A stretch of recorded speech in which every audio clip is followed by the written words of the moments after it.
오늘 함께 나눌 말씀은 고린도후서 6장 9절에서 10절 말씀으로 모든 것을 가진 자라는 제목으로 귀한 은혜와 도전 받겠습니다. 물론 고린도후서 6장에서 이 9절 10절 말씀을 나누기 위해서 앞에 말씀들도 좀 볼 것입니다.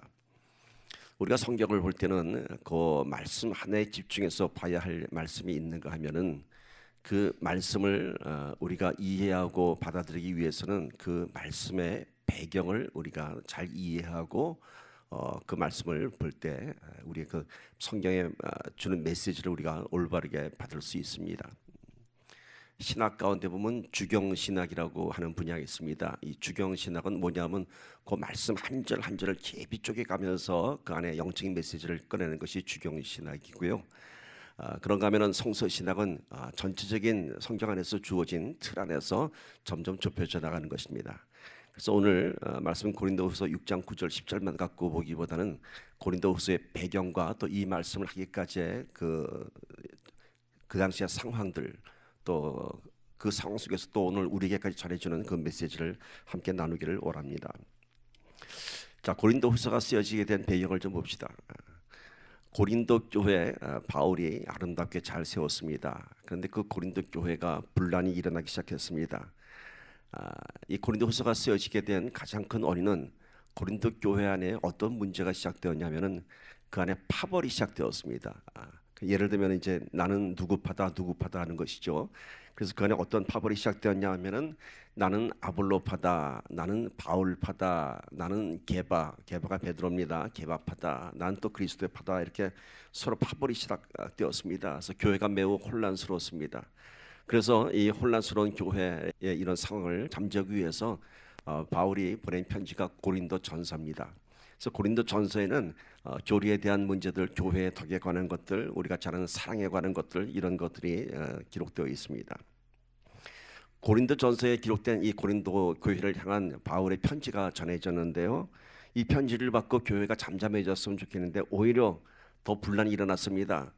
그 편지를 보낸 사도 바울에게 도대체 바울이 무슨 자격으로 우리에게 이런 편지를 보내느냐, 그가 무슨 사도의 자격이 있느냐 하면서 더욱더 교회가 혼란스럽게 됐습니다. 이런 소식을 들은 바울은 안타까운 마음, 애통하는 마음으로 다시 편지를 씁니다. 자기 사랑하는 제자 디도에게 편지를 써서 다시 고린도 교회에 보냅니다. 그런데 이 편지는 지금 성경에도 기록되어 있지 않고 지금 보존되어 있지는 않습니다. 바울이 그런 편지를 썼다는 사실만 전해지고 있지 그 내용이 어떤 것인지 잘 우리가 알 수도 없고 전해지지도 않았습니다. 그런데 이 편지를 눈물의 편지라고 합니다. 성경학자들이 바울이 눈물로 쓴 편지, 그 편지를 디도에게 고린도 교회에 보냈습니다. 자, 이 편지가 보내고 나서 한동안 고린도 교회 상황을 알 수 없었지만은 가슴 졸이는 마음으로 디도에게 소식을 기다렸습니다. 그리고 마게도니아로 가서 드디어 디도에게서 그 후에 교회 소식을 듣습니다. 그 교회 소식은 참 기쁜 소식이었습니다. 바울이 보낸 그 눈물의 편지를 통해서 고린도 교회 모든 성도들이 회개를 하였고 분란을 일으켰던 사람들은 다 출교되기도 하고 다 정리되었다고 합니다.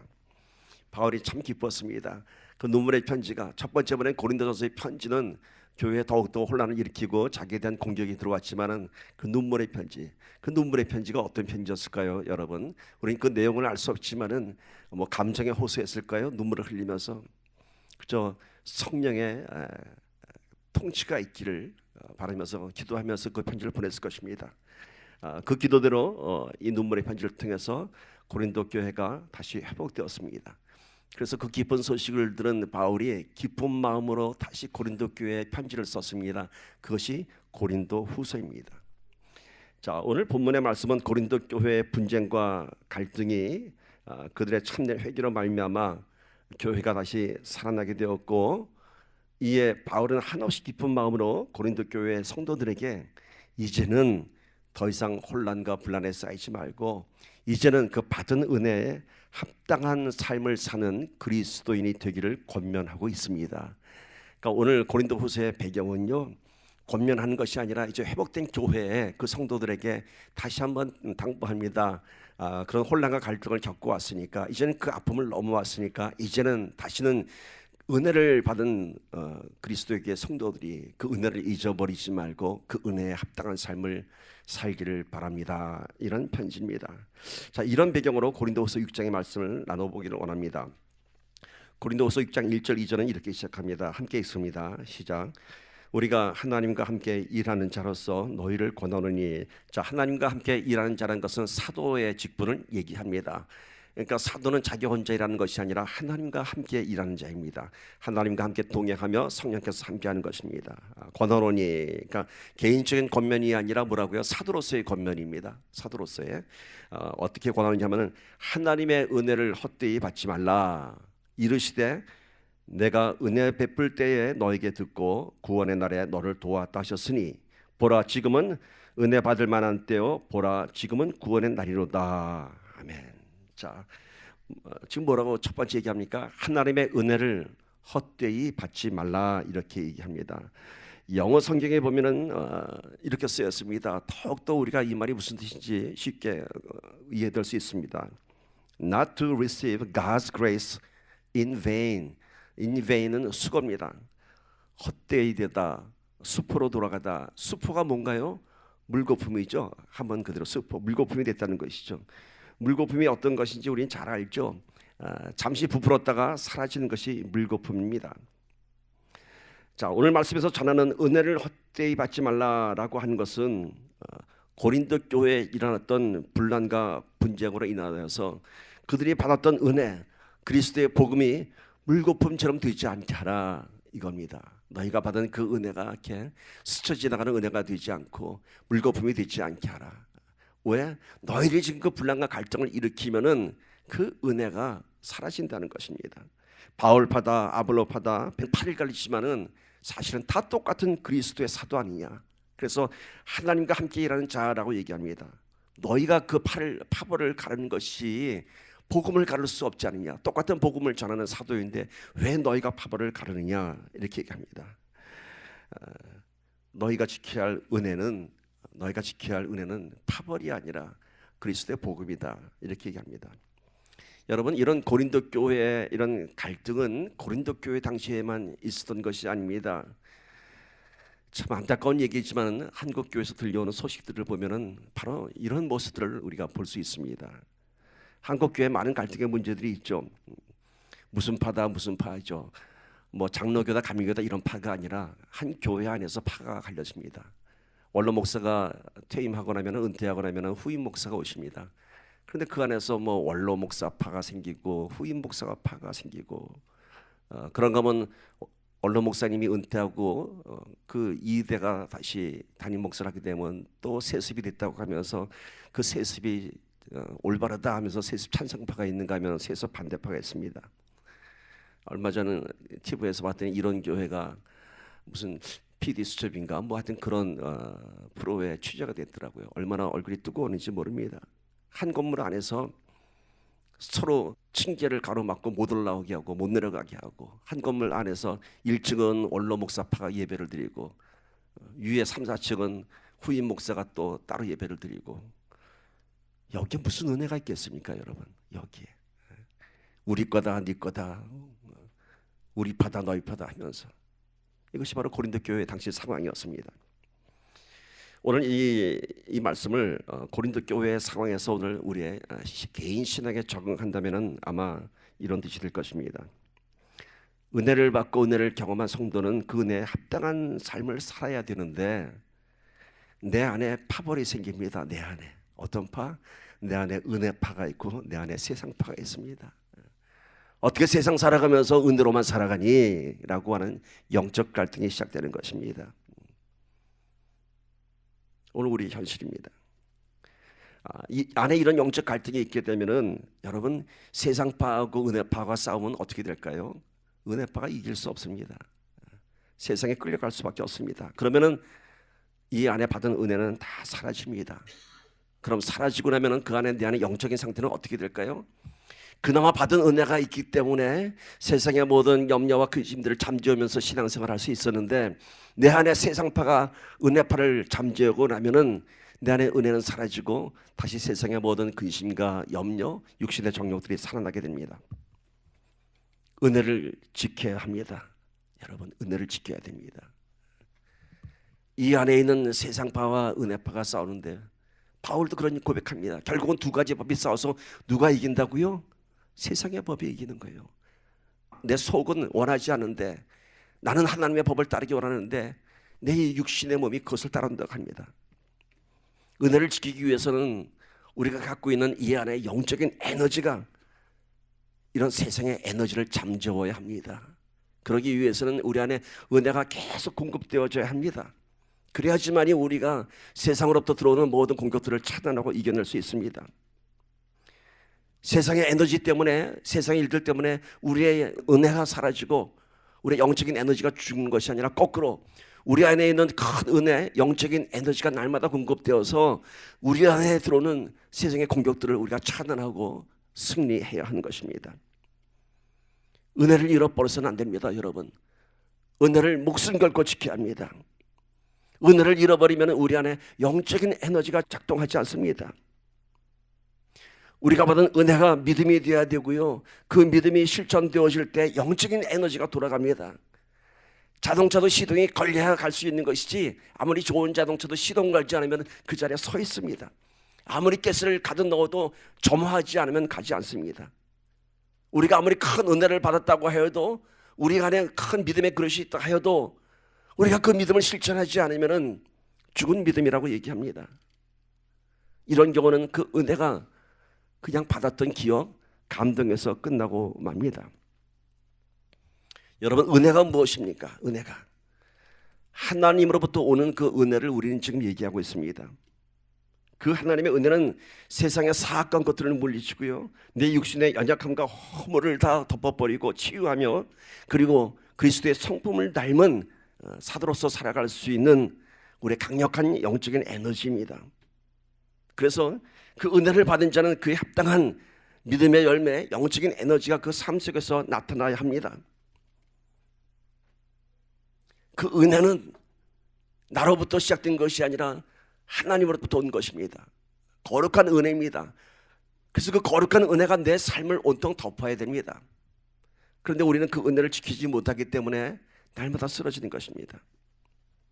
여러분, 하다못해 우리가 밥을 먹으면 배가 부르지 않습니까?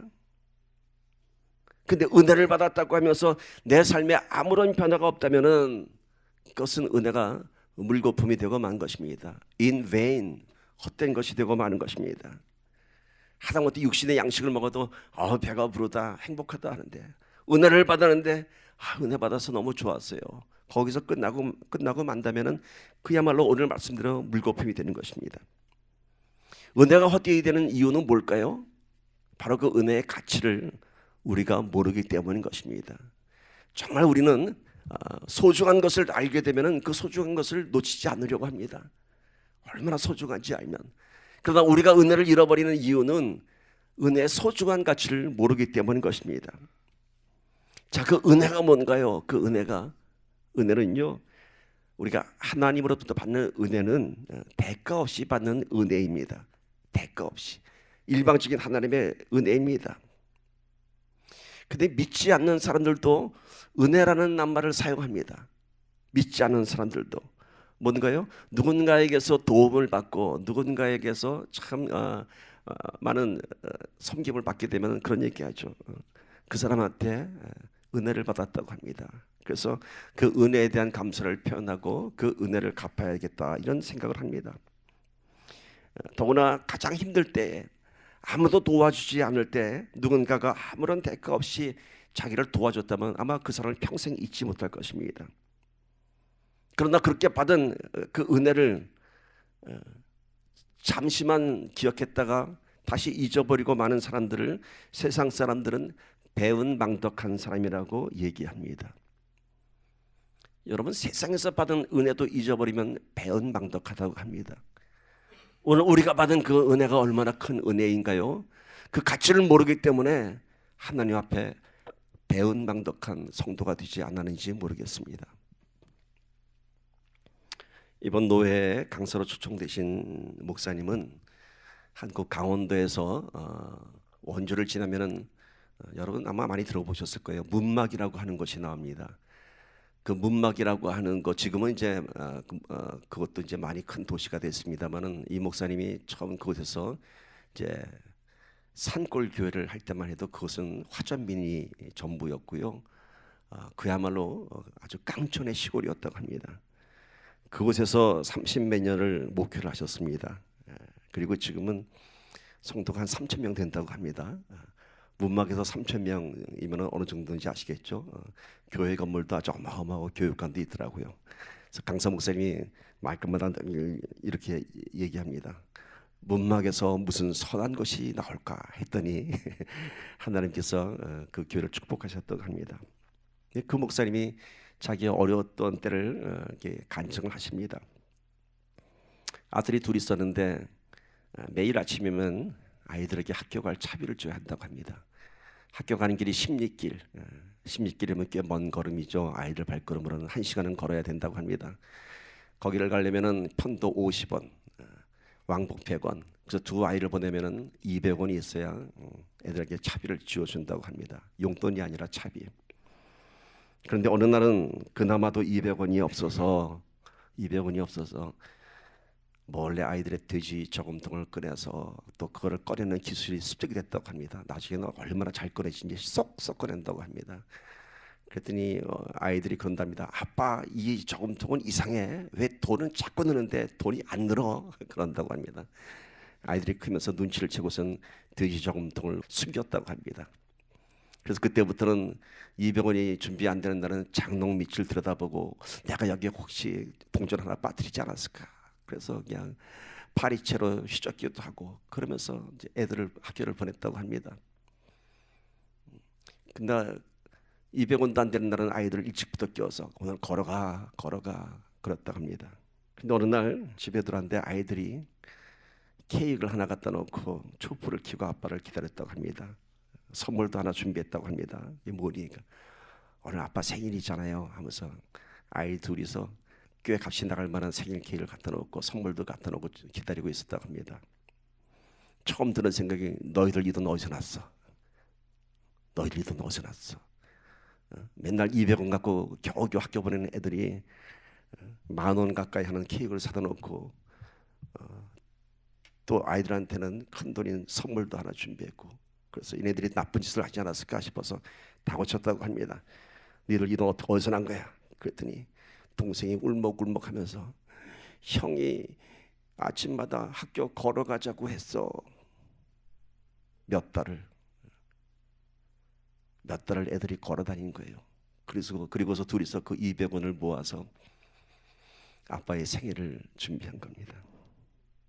이 목사님이 가슴이 무너졌다고 합니다. 그 아이들에 대한 미안함도 컸지만은 자기의 모습을 봤다고 합니다.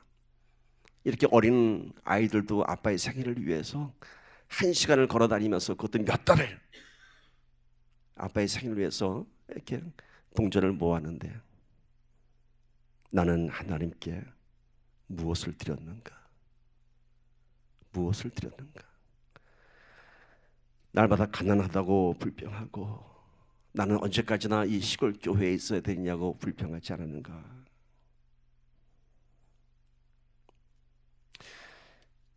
오늘 우리는 하나님으로부터 받은 은혜에 과연 그 합당한 삶을 살고 있는 것인가 생각해 보기를 바랍니다. 50원씩 받았다고 불평하지 않았는지요? 어떤 날은 걸어가야 한다고 하나님께 따지지 않았는지요? 어떤 때는 많은 것을 받았는데도 시침이 뚝 떼고 지금까지 살아오지 않았는지요? 그리고 늘 받기만을 원했던 우리가 아니었는지요?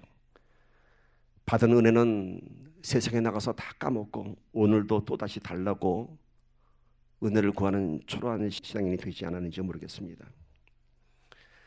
여러분, 우리가 받은 하나님의 은혜는 세상 사람들이 주고받는 그런 은혜와는 차원이 다른 은혜입니다. 세상 사람들이 말하는 은혜가 어려운 형편을 도와준 것에 대한 감사한 마음의 표현이라면은 우리가 하나님으로부터 받는 은혜는 전혀 다른 의미입니다. 세상에서 주고받고 하는 그런 베품, 섬김, 그런 의미하고는 전혀 다릅니다. 우리가 하나님께로부터 받는 은혜는 첫 번째, 받을 자격이 없는 자가 받는 은혜입니다. 받을 자격이 없는 자가 받는 은혜. 두 번째는 갚을 수 없는 은혜입니다. 세상 사람들에게 받는 은혜는요, 다 이유가 있습니다. 가까운 친지든지 사랑하는 관계든지 관계가 있기 때문에 받습니다. 도움 받습니다. 그리고 언젠가 다시 또 내가 여유가 되면 갚을 수 있는 그런 은혜입니다. 그러나 하나님께 받는 은혜는 아무런 관계도 없는 우리를, 받을 자격이 없는 우리가 받은 것입니다. 그런데 그 받은 것을 우리가 갚을 수가 없습니다. 그 은혜의 크기가 얼마나 큰지 갚을 수 없는 것이에요. 자, 먼저 받을 자격이 없는 자가 받는 은혜의 의미를 봅시다. 여러분, 똑같은 100불의 가치가 얼마나 다르게 작용하는지 한 예를 들어봅시다. 자기 아들에게 용돈 100불을 주면은, 물론 어린 나이에는 큰 용돈이겠지만은 제법 큰 아이한테 친구들하고 쓸 일 쓰라고 100불을 준다면은 그 아이는 뭐라 그럴까요? 아빠 땡큐 그러죠. 100불이나 줬어 아빠, 고마워하죠. 근데 그 인사가 어디까지요? 땡큐, 아빠 고마워, 이겁니다. 당연한 감사죠. 아빠니까 나한테 준 거고 난 아들이니까 받을 만한 용돈이야 라고 받습니다. 그런데 여러분, 오늘 우리가 100불을 바로 이 앞에 있는 홈리스에게 준다고 한번 생각해 봅시다. 이 홈리스가 그 100불을 받을 때 어떤 마음으로 받을까요? 받았는데 1불도 아니고 10불도 아니고 100불이에요. 아마 이게 꿈인가 생신가 할 것입니다. 그리고 우리를 다시 한번 쳐다볼 것입니다. 어떻게 나한테 100불을 줄 수 있느냐고. 여러분, 똑같은 100불이지만은 그 100불을 받는 대상에 따라서 100불의 가치가 달라지는 것입니다. 아들은 받을 만한 것을 받았다고 당연시 여기지만은 홈리스는 100불을 받을 자격이 없는 사람이 받았기 때문에 감격하고 감사하는 것입니다. 오늘 우리가 받는 하나님의 은혜가 과연 내가 받을 만해서 받는 것인가요? 내가 받을 자격이 있어서 받는 것인가요? 우리는 결코 받을 자격이 없는 사람입니다. 그럼에도 불구하고 그 받은 하나님의 은혜에 대한 감격이 없는 이유는 내가 누군지 모르기 때문인 것입니다. 아들은 아들이기 때문에 아빠 땡큐 하고, 홈리스는 내가 홈리스이기 때문에 어떻게 나한테 이렇게 큰 돈을 주실 수 있느냐고 감격하지만은, 오늘 우리가 하나님께 은혜를 받으면서도 내 자신의 정체성을 모르기 때문에 그 은혜가 얼마나 놀라운 것인지, 그 은혜가 얼마나 감사한 것인지 모르는 것입니다. 내가 죄인인 것을 모르고 받기 때문에 은혜에 대한 감격이 없는 것입니다. 나를 구원해 줬다는 사실, 내 죄를 용서해 줬다는 사실이 그렇게 크게 감동이 되지 않습니다. 우리가 잘 아는 장발장의 이야기를 봅시다. 빵을 훔친 죄로 13년 동안 감옥 생활을 합니다. 그리고 나와서 너무도 가난했던 장발장은 다시 신부의 집에서 은접시를 훔칩니다. 그리고 경찰에 붙잡혀 왔습니다. 그런데 신부가 뭐라고 그랬죠? 그 은접시는 내가 준 선물이라고 합니다. 그러면서 장발장에게 이렇게 얘기하죠. 왜 내가 준 은초들은 안 갖고 갔어? 왜 은접시만 갖고 갔어? 그러면서 은초들을 갖다가 손에 쥐어줍니다. 그래서 장발장은 풀려 나오죠. 이때 신부가 장발장에게 한 얘기가 있죠. 당신의 영혼은 내가 은접시와 은촛대로 사서 하나님께 바쳤으니 이제부터는 정직하게 살도록 하십시오. 여러분, 우리가 하나님을 믿는다고 하면서도 세상에서 수많은 죄를 짓고 하나님을 배신했지만은, 그래도 하나님은 오늘 우리에게 그 은접시의 죄를 다 덮어주시고 오히려 은촛대까지 그 은혜를 새로 손에 쥐어주시는 분입니다. 그것이 하나님의 은혜입니다. 장발장은 그 후 성실히 살아서 시장까지 됩니다. 놀라운 일이죠.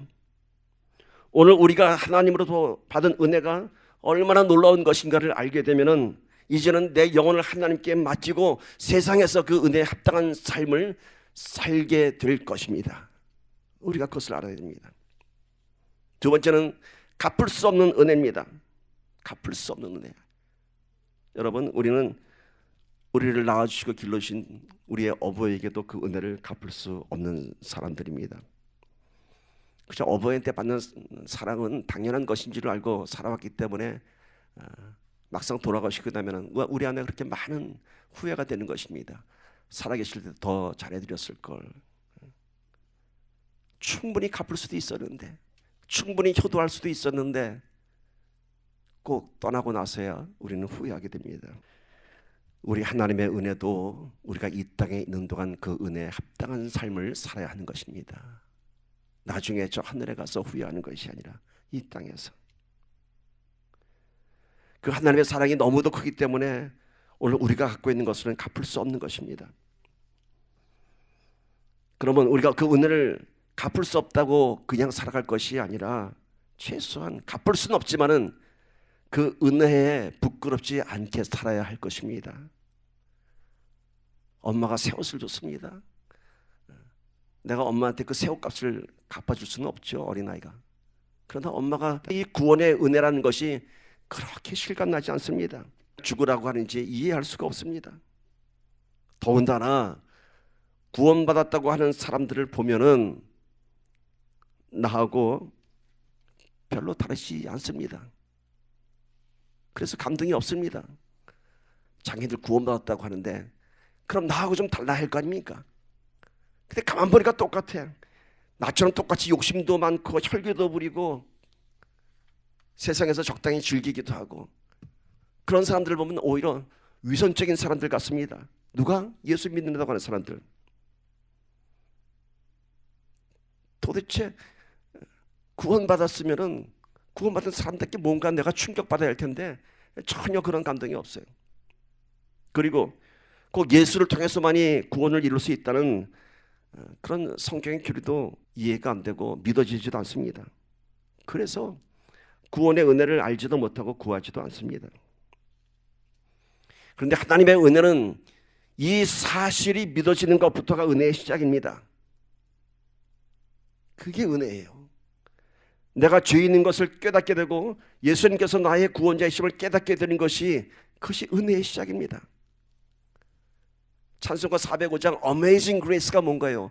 그것이 놀랍다는 거예요. 이 은혜가 나 같은 죄인 살리신 주 은혜 놀라와 내가 잃었던 생명 찾았고 광명을 얻었네. 그걸 깨달았다는 거예요. 그게 놀라운 은혜라는 겁니다. 언젠가 어느 분이 저한테 이런 간증을 했습니다. 그분은 사업에도 성공하고요, 성품도 좋고 공부도 많이 하고 인격적으로도 훌륭한 분입니다. 본인이 너무 완벽해서 왜 신앙생활을 해야 하는지 이해할 수 없었다고 합니다. 아까 얘기한 것처럼 교회 가면 왜 죄인이라고 하는지, 자기는 평생 살면서 죄 져본 적도 없고 오히려 좋은 일만 많이 했다고 합니다. 장학재단을 만들어서 장학금을 평생 기부했고 평생 어려운 사람들 위해서 살았다고 합니다. 그런데 교회 갔더니 자기가 죄인이 됐다고 합니다. 이해할 수 없었다고 합니다. 그래도 믿는 아이들 따라서 할 수 없이 교회를 나갔다고 합니다. 늘 불만 가운데 그렇게 교회를 왔다 갔다 하다가 나는 그래도 선한 사람이야 라고 하면서 살다가 어느 날 갑자기 암 진단을 받았습니다. 그리고 죽음이라고 하는 그 문턱 앞까지 갔습니다. 그때 비로소 그는 내가 왜 죄인인지 깨닫게 되었다고 합니다. 평생 장학재단 만들고 어려운 사람 도와주고 그렇게 선한 일만 했던 본인이 드디어 죄인임을 깨닫게 되었습니다. 무슨 죄? 내가 하나님 모르고 살았던 것이 큰 죄였구나 라고 하는 사실을 깨달았다고 합니다. 그것이 자기 인생의 가장 큰 실패라는 것을 알았다고 합니다. 나 잘난 줄 알고 살았던 것이 큰 죄라는 것을, 하나님 모르고 살았던 그 세월들. 죄라고 하는 것은 어떤 타겟에서 벗어난 것을 죄라고 하죠. 하나님을 벗어난 인생, 그것은 성공한 인생 같았지만은 가장 실패한 인생이었다고 그는 고백하고 있습니다. 영생에 이르는 그 구원의 은혜는 어떤 것으로도 갚을 수 없는 은혜입니다. 그 은혜가 무엇인지, 얼마나 크고 놀라운 것인지 모르기 때문에 오늘 우리 신앙에 감격이 없는 것입니다. 곧 죽음의 문 앞에 가서야 깨닫게 되는 우리의 처절한 모습을 보면서 오늘 다시 한번 오늘 은혜 받을 이날의 구원의 감격이 있기를 간절히 소망합니다. 은혜를 헛되이 하지 않기 위해서는 그 은혜의 가치를 알아야 됩니다.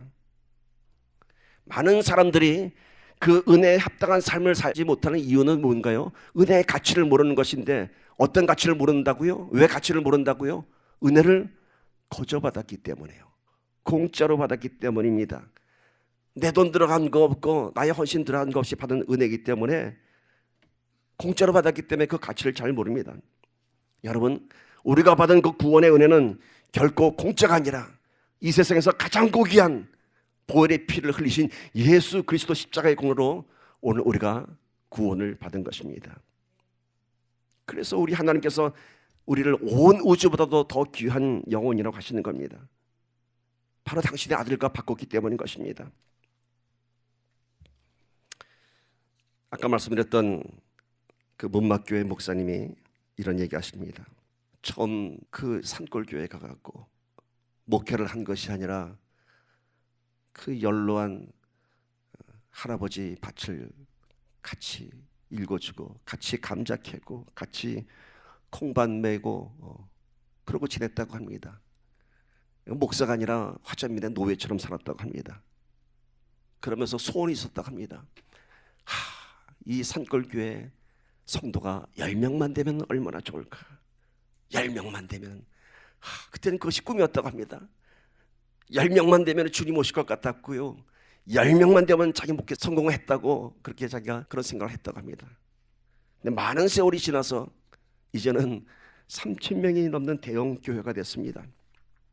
매주 등록 카드가 2만 건씩 들어온다고 합니다. 새로 등록한 성도들이. 새로 들어온 성도들은 그래도 다 살만한 사람들이고 다 배운 사람들이고 농사 짓는 사람들 아니라고 합니다. 그런데 그 목사님이 그런 얘기해요. 그래도 내 평생에 내가 가장 귀하게 여기는 성도는 이제는 함께 늙어버린, 함께 감자 캐던 성도들, 함께 땅을 파고 교회를 짓기 위해서 눈물 흘리고 땀을 흘렸던 그분들이라고 합니다. 감자를 캐고 콩밭을 메고 그렇게 함께 어려운 시절을 보냈던 그 성도들이 가장 귀하다고 합니다. 저와 여러분은 많은 시간을 이렇게 지내왔습니다. 비록 우리는 대형 교회가 되지는 않았지만은 저는 여러분이 참 귀하다고 다시 한번 마음속에 다짐을 했습니다. 여러분 옆에 있는 분이 가장 귀한 분입니다. 한번 고백 한번 해봅시다. 참 귀하십니다. 여기까지 오신 당신이 참 귀하십니다.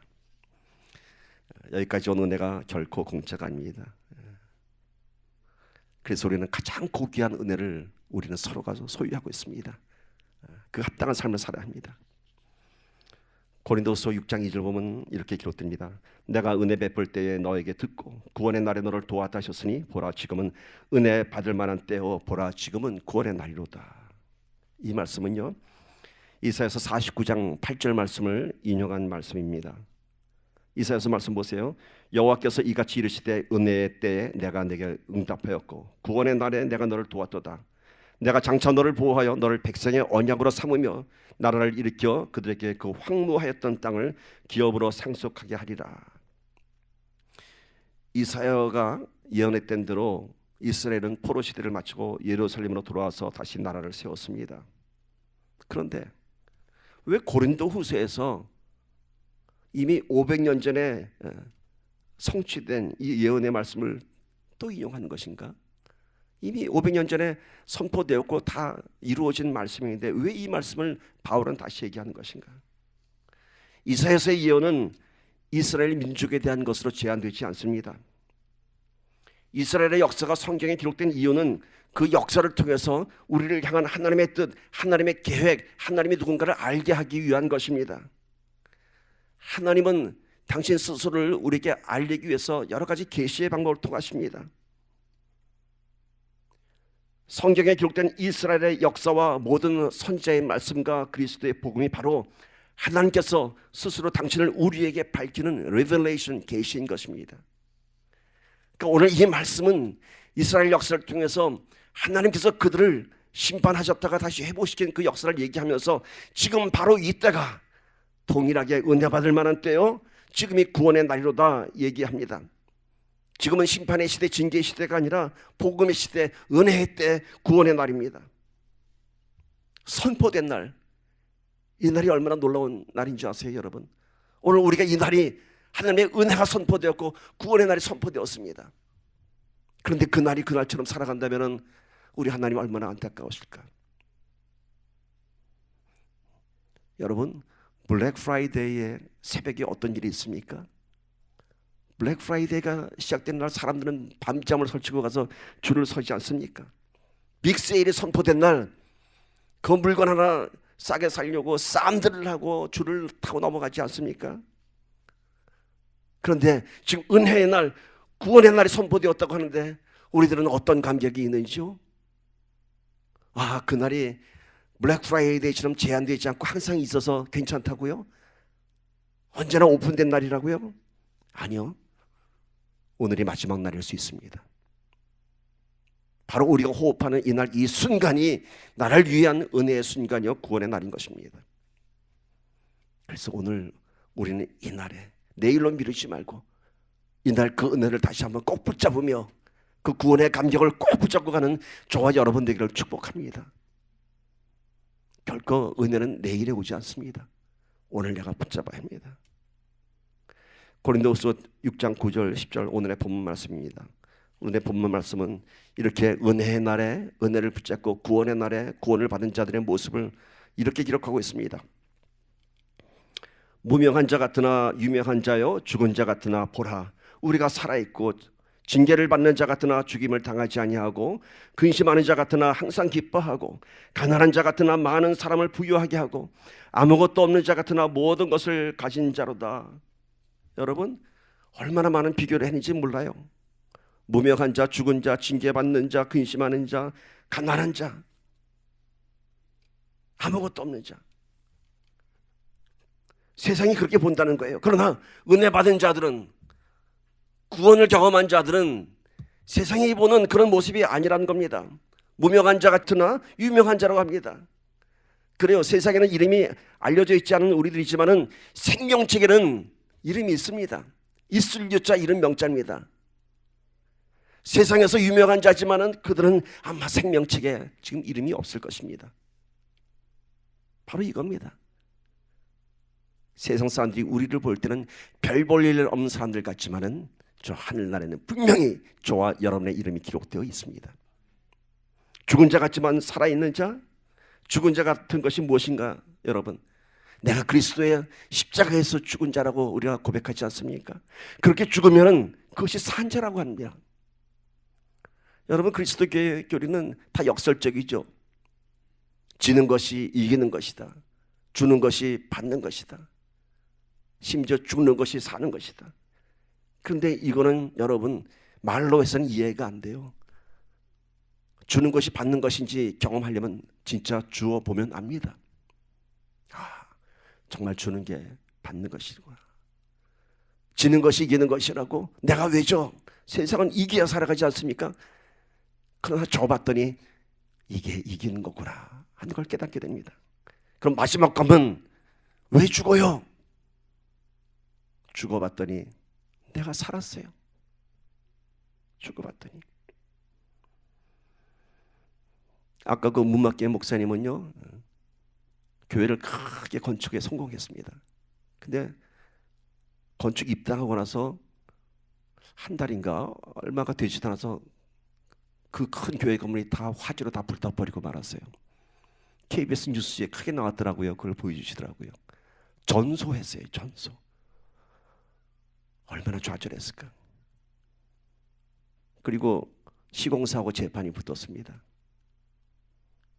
근데 여러 가지 건축법이나 당시 계약들이 이렇게 교회가 좀 허술하거든요. 그러다 보니까 대법원 재판까지 가서도 졌습니다. 대법원 재판하는 날 상대 쪽 시공사 사장하고 엘리베이터를 탔는데 같은 엘리베이터를 탔다고 합니다. 원수는 외나무 다리에서 만난다고. 순간 안에서 올라오면서 엘리베이터에 아무도 없는데 오늘 내가 목사의 신분을 내려놓고 막 날려야겠다는 마음이 확 불같이 일었습니다. 오는데 이 주먹이 중간에 펴지더니 그분을 그만 안고 말았다고 합니다. 그러면서 그동안 힘들었죠. 그동안 힘들었죠. 그 말 한마디에 시공사 사장 눈물 흘리고 자기 안에 분노가 다 사라지고 그 재판이 거기까지 오는 동안 죽었던 자기 영이 다시 살아나는 것을 느꼈다고 합니다. 그렇습니다, 여러분. 오늘 우리가 죽어보면 우리가 살아있는 자가 됩니다. 내 육신을 죽이면 내 영이 삽니다. 징계를 받는 자 같으나 죽임을 당하지 아니한다고 합니다. 우리 인생의 고난이 세상 사람들이 볼 때는 마치 징계를 받는 것 같이 보이지만은 우리는 결코 그 고난으로 죽지 않습니다. 욥 죽지 않고 더 창대해졌습니다. 여러분, 그 문막교회가 화재가 났을 때 사람들이 그랬대요. 하나님의 징계인가 보다. 무리하게 건축해갖고 시골 사람들 돈 다 걷어갖고 해갖고 지었더니 하나님이 기뻐 받으시지 않으셨다. 그래서 불났다. 막 이런 얘기가 들어오더래요. 징계를 받았다고. 그래서 목사님께서 기도를 했다고 합니다. 금식 기도를. 근데 목적이 있었다고 합니다. 그 금식 기도의 목적이 뭐냐면은 나의 이 억울함을 사람들이 알게 하여 주시옵소서. 뭐 이런 기도가 아니라 정말로 죽기 위해서 기도했다고 합니다. 왜? 건물에다 다 버렸고 재판에 졌고 방법이 아무것도 없는 거예요. 건축 건금한 성도들은 다 빚보증자가 되고 빚보증이 들어서 다 빚쟁이들이 되었고 죽어야겠다. 죽는 수밖에 없더래요. 근데 이왕 죽을 건 목사가 자살했다고 할 수 없고 금식기도 하다 죽으면은 그래도 명분이라도 좋지 않겠는가.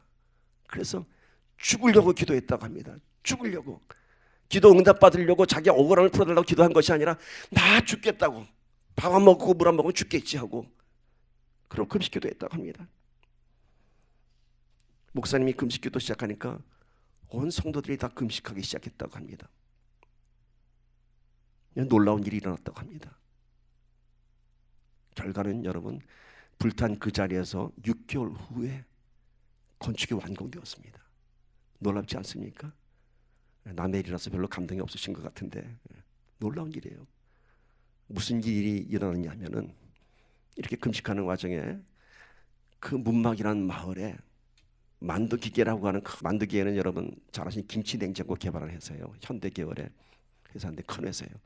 거기가 들어오면서 아파트들이 들어오고 그러면서 교회가 다 불타버린 그 시골에 땅값이 예를 들면 평당 5천 원 하던 게 막 수십만 원으로 뛰었대요. 몇십 배로. 그러다 보니 건물은 사라지고 없는데 그 땅값이 올라가니까 은행에서 부르더래요. 돈 줄 테니까 다시 지으라고. 그래서 빚 다 갚고 죽으려고 했더니 하나님이 땅값을 그렇게 부풀려 주셨더래요. 세상을 움직여서. 여러분 놀랍지 않습니까? 우리가 죽겠다고 매달리면 하나님이 풀어주십니다. 내가 살겠다고 하면은 이길 수가 없어요. 근심하는 자 같으나 항상 기뻐하는 자라고 합니다. 교회가 불타는데 어떻게 기뻐할 수 있냐고. 그렇죠. 그러나 성경은 얘기하고 있습니다. 데살로니가전서 5장 16절 18절 잘 아는 말씀. 항상 기뻐하라, 쉬지 말고 기도하라, 범사에 감사하라. 이것이 그리스도 예수 안에서 너희를 향하신 하나님의 뜻이니라. 항상 기뻐하라. 이거는요 여러분 그 기쁨의 대상이 세상의 것들이 아닙니다. 나한테 새 건물이 들어서서 땅값이 올라서 그것으로 기뻐하는 것이 아닙니다. 오직 나를 살리신 주 안에서 기뻐하는 것입니다. 하나님이 계시기에 기뻐하는 것입니다. 이것이 바로 기뻐하는 것이, 쉬지 말고 기도하는 것이, 범사에 감사하는 것이 누구의 뜻? 하나님의 뜻입니다. 예수 그리스도 안에서 기도하라. 예수 그리스도 안에서 기뻐하라. 예수 그리스도 안에서 감사하라. 이것이 내 아버지의 뜻이다 얘기합니다. 여러분 우리 아이들이 어려울 때, 우리 아이들이 쓰러져서 눈물 흘리고 고통받을 때 우리 마음이 얼마나 아픕니까? 그 아이의 눈물이 회복될 때 우리의 마음이 기쁜 것 아닙니까? 하나님께서는 우리에게 예수 그리스도를 보내주셨으니까 너희가 세상에서 눈물 흘리지 말고 예수 안에서 기쁨을 회복하라, 기도하라, 감사하라고 하는 것입니다. 그리고 가난한 자 같으나 많은 사람을 부유하게 하고 라고 합니다. 내가 가난하기 때문에 상대적으로 다른 사람들이 어떤 부유함을 느끼는 것인가? 그런 것 아닙니다. 우리가 물질의 가난함으로 인한 공간에 우리가 채울 수 있는 것은 뭔가요? 교회가 불타버린 그 자리에 뭘로 채웠나요? 기도로 채우지 않았습니까? 우리가 가난할 때 우리가 무엇을 붙잡겠습니까? 여러분, 물질 달라고 하겠습니까? 하나님의 은혜를 구해야죠. 가난을 이기는 것은 물질이 아닙니다. 가난을 이기는 것은 더 가난해질 수 있는 영성입니다. 더 비우고 더 내려놓을 수 있는 그 영성이 나의 가난을 채울 수 있습니다. 물질로는 나의 가난을 채울 수 없습니다. 30만 불의 집을 사서 기뻐하던 그 기쁨은요, 친구가 60만 불짜리 집을 사는 순간 초라해져 버리고 맙니다. 그러나 집 한 칸 없지만은 매달 페이먼트에 쪼달려야 하지만은 내가 기도할 수 있기 때문에 난 기뻐할 수 있는 것이고, 내가 하나님 안에서 그 믿음을 붙잡기 때문에 나는 오늘도 평안할 수 있는 것입니다. 그런데 세상은 우리한테 이런 얘기를 합니다.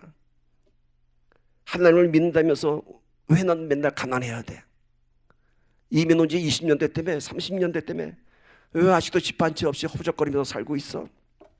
그렇습니다. 사실입니다. 여전히 가난합니다. 그러나 오늘 우리는 그 가난 때문에 쓰러지는 것이 아니라 오히려 우리의 가난을 통해서 들어오는 우리의 영성으로 인해서 많은 사람들을 부유하게 하는 하나님의 은혜를 전할 수 있는 것입니다.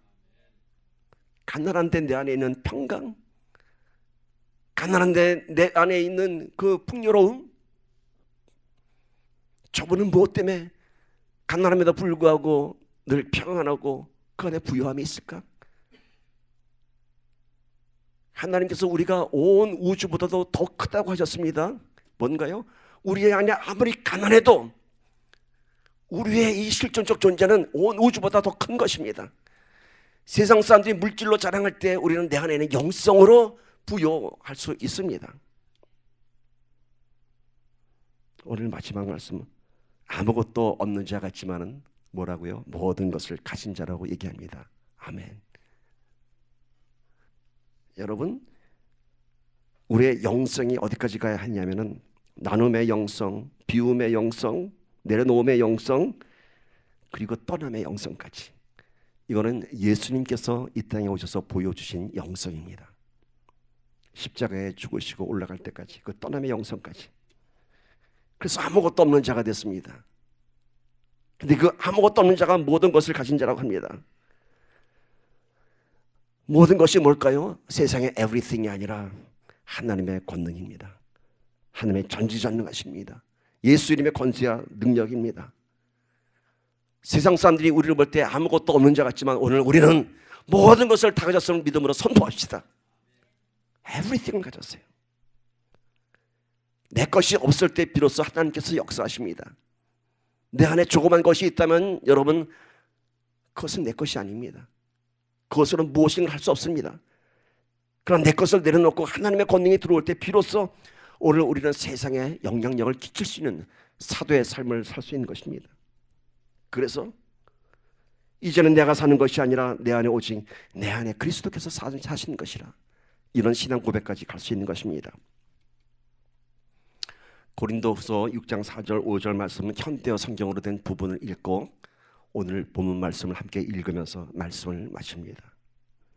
이들이 고린도 교회 성도들이 어떻게 은혜에 합당한 삶을 살았는지 고린도후서는 이렇게 기록하고 있습니다. 보세요. 고린도후서 6장 4절 5절 함께 읽습니다. 시작. 오히려 우리는 모든 일에 하나님의 일꾼답게 행동했습니다. 우리는 매번 환난과 역경과 어려움을 견뎌냈습니다. 또 매를 맞고 옥에 갇히고 폭도들에게 당하기도 하고 고된 일에 시달리며 잠도 못 자고 굶주렸습니다. 그러나 오늘 본문 말씀 시작.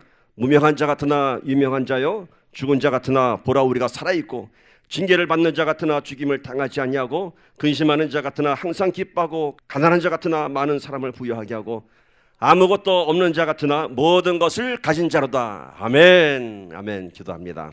아멘. 기도합니다. 아멘. 기도합니다.